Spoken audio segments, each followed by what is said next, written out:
గోదావరి నీళ్లు స్వచ్ఛంగా కనపడతాయి. నదిలోకి చూస్తే మన ప్రతిబింబం కనిపిస్తోంది. జీవన నదిలో పుణ్య స్నానాలు ఆచరిస్తే సర్వ రోగాలు మటు మాయమవుతాయి. అలాంటి స్వచ్ఛమైన గోదావరి ఇప్పుడు మురికి కూపంగా మారుతోంది. దుర్గంధాన్ని భరిస్తూనే ధర్మపురిలో పుణ్య స్నానాలు ఆచరిస్తున్నారు భక్తులు. అసలు గోదావరి ఎందుకు మురికిమయంగా మారుతోంది?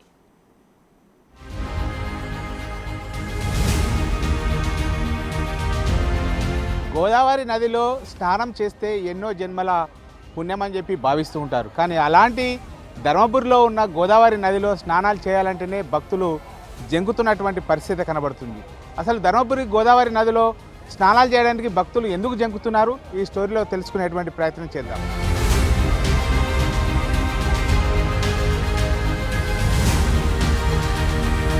గోదావరి ఉమ్మడి కరీంనగర్ జిల్లాలోని ఎక్కువ శాతం ప్రవహిస్తుంది. మల్లాపూర్, ధర్మపురి, వెల్గటూరు, రామగుండం, గోదావరికని, మంతని, మహదేవ్పూర్తో పాటు వివిధ గ్రామాల మీదుగా గోదావరి పరవళ్లు తొక్కుతుంది. నదీ పరివాహక ప్రాంతంలోని పుణ్యక్షేత్రాలున్నాయి.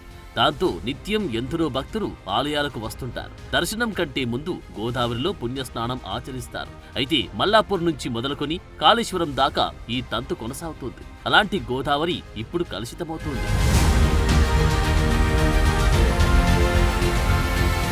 ధర్మపురి గోదావరి నది అంటే చాలా పవిత్రంగా భావిస్తూ ఉంటారు.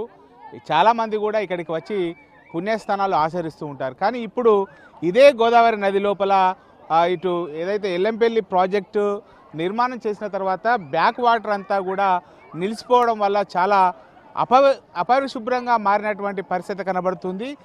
ఇక్కడ గత పాలకులు గోదావరి నదిని మొత్తం ప్రక్షాళన చేస్తామని చెప్పడం కూడా జరిగింది. అదేవిధంగా ఈ ప్రతి ఏటా కూడా బీజేపీ ఆధ్వర్యం లోపల మహా ఆరతితో ఇక్కడ హారతి నిర్వహిస్తూ ఉంటారు. కానీ ఈ ఏదైతే ధర్మపురి గంగనుగా భావించేటువంటి ధర్మపురి గంగను ఒక గంగా నదిలుగా మారుస్తామని చెప్పినటువంటి ప్రభుత్వాలు ఈ ప్రక్షాళన చేయడం లోపల మాత్రం విఫలమైందని చెప్పుకోవచ్చు.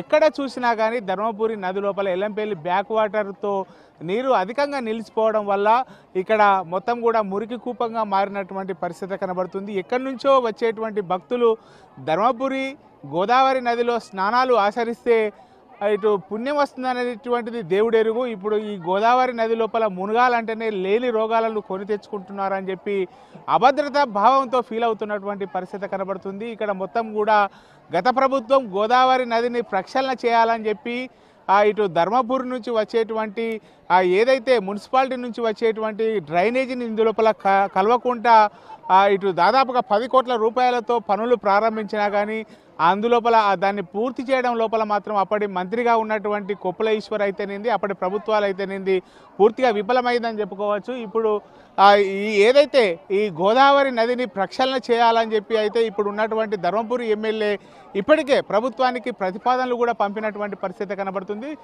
దాదాపుగా ఇటు ప్రక్షాళన చేస్తే భక్తుల సంఖ్య కూడా అధికంగా ఉంటుంది. ఎందుకంటే ధర్మపురి లోపల ఇటు దక్షిణంగా ప్రవహిస్తుంది. ఇక్కడ ధర్మపురి లోపల గోదావరి నది అంటేనే దక్షిణంగా ప్రవహించుకుంటూ వెళ్ళిపోతూ ఉంటుంది. కాబట్టి ఇక్కడ ధర్మపురి లోపల పవిత్ర స్నానాలు చేసిన తర్వాతనే ధర్మపురి లక్ష్మీనరసింహస్వామిని దర్శించుకుంటూ ఉంటారు. ఇప్పటికైనా ఏదైతే ఈ ధర్మపురి వద్ద ఉన్నటువంటి పుష్కర ఘాట్ను మెరుగుపరచాలని చెప్పి ఇక్కడ భక్తులు అధిక సంఖ్య లోపల వచ్చేట్టు చేయాలని చెప్పి భక్తులు కోరుకుంటున్నటువంటి పరిస్థితి కనబడుతుంది.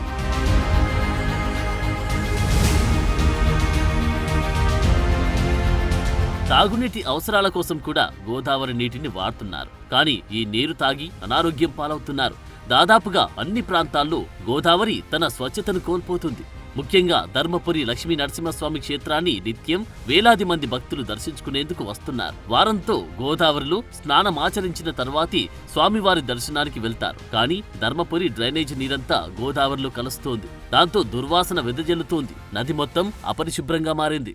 ఈ ధర్మపురి పవిత్ర గంగా అని మేమొస్తే ఇక్కడ లేనిపోని రోగాలు పెట్టుకున్నట్టు ఇక్కడ మరీ ఘోరంగా ఉన్నది. ఈ ఊరి మురికంతా దీంట్లోనే ఉంటుంది. మేము ఎక్కడికెళ్ళో పుణ్యస్నానానికి వస్తే ఈ మురికి నీళ్ళలో మునిగి వెళ్ళిపోవడం తప్ప ఇంకేం లేదు. గత 10 సంవత్సరాలలో అసలు గోదావరికి ఏం చేస్తే బాగుంటుంది అనేది ఆలోచన చేయలేదు. మరి ముఖ్యంగా ధర్మపురి మున్సిపాలిటీ ప్రాంతం కాబట్టి ఇక్కడ దాదాపు ఒక 5,000 నివాస గృహాలు ఉంటాయి. ఆ నివాస గృహాలకు సంబంధించిన ఏదైతే డ్రైనేజ్ సిస్టమ్ అంతా గోదావరిలో కలుస్తుంది. ఇది మేజర్ గ్రామ పంచాయతీ నుంచి మున్సిపాలిటీ అప్గ్రేడ్ అయింది. దీనిలో మాకు 1,10,00,000 రూపాయల ఆదాయం వస్తుంది. కానీ మేము జీతాలు ఇచ్చేది 1,20,00,000. దానిలో మాకు లేబర్ కానీ ఇక్కడ ఉన్నటువంటి వారు కూడా చాలా తక్కువ మంది ఉన్నారు. గత ప్రభుత్వంలో కూడా దీనికి సంబంధించినటువంటి దీనిపై మేము కోరడం జరిగింది. ముఖ్యంగా ఈ ప్రభుత్వం ప్రత్యేకించి దీనికి సంబంధించినటువంటి చర్యలు తీసుకోవాలని కోరుతున్నాను. ఇక్కడ డ్రైనేజీ ఇక్కడ పైనుంచి మోరి వచ్చి గంగల్నే కలుస్తుంది, పుణ్య గంగ అయినా ఇళ్ళనే కలుస్తుంది. ఇక్కడ చాలా ఇబ్బంది అవుతుంది.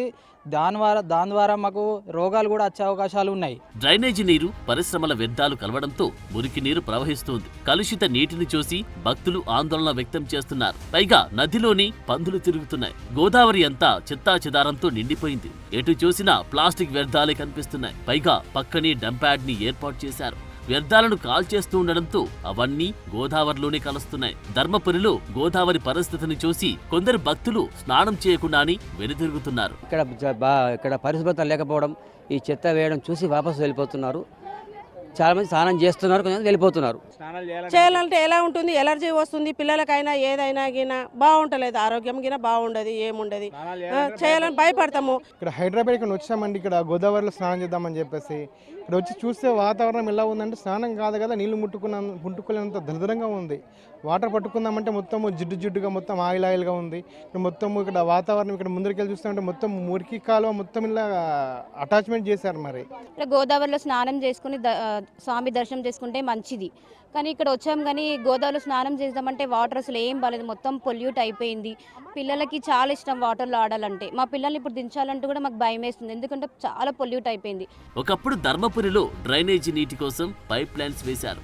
వాటిని శుద్ధి చేయకుండానే గోదావరిలోకి వదులుతున్నారు. ఇప్పుడు ట్రీట్మెంట్ ప్లాంట్లు చేసి మురుగునీరు నదిలో కలవకుండా చర్యలు తీసుకోవాలని డిమాండ్లు వస్తున్నాయి. గోదావరిని ప్రక్షాళన చేస్తామన్న గత సర్కార్ మాట నీటి మూటగానే మిగిలిపోయింది. మరోవైపు దేవాలయం, మున్సిపాలిటీ పాలకవర్గం గోదావరిని శుభ్రం చేసే విషయంలో చేతులు దులిపేసుకుంటున్నాయి. తమ పరిధి కాదని చెబుతున్నారు. గోదావరి కాలుష్యం విషయాన్ని స్థానిక ఎమ్మెల్యే అడ్లూరి లక్ష్మణ్ కుమార్ సీఎం దృష్టికి తీసుకెళ్లారు. కనీసం 20 కోట్ల నిధులు విడుదల చేస్తేనే ఈ సమస్య పరిష్కారం అవుతుందంటున్నారు.